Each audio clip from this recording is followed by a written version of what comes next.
In today's video, I'm going to teach you how to change your invoice template in Xero.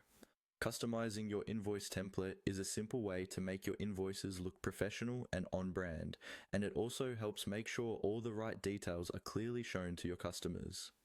In this walkthrough, I'll guide you through exactly where to click and what to look out for, so you can update your template with confidence.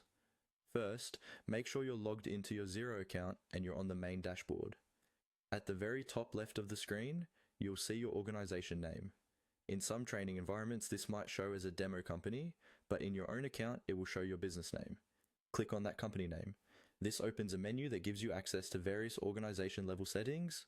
From that drop-down menu, look for the option labeled Settings and click on it.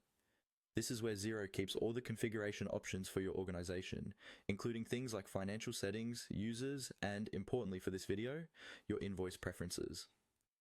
Once you're on the settings page, find and select Invoice Settings. This section controls how your sales documents look and behave.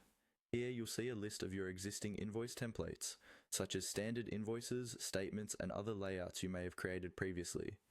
Locate the invoice template you want to change.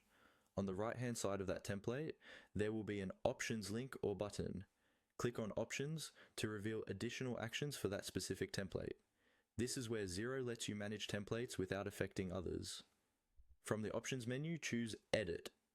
Clicking Edit opens the template editor, where you can adjust things like the layout, logo, payment terms, and wording on your invoice. Take a moment to review each section. Make sure your business details are correct, your logo looks clear, and that the description and payment instructions match what you want to send to customers.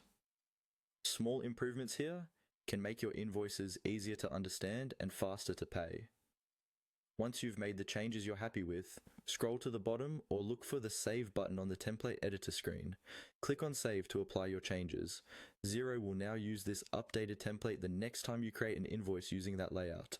That's all there is to it. You've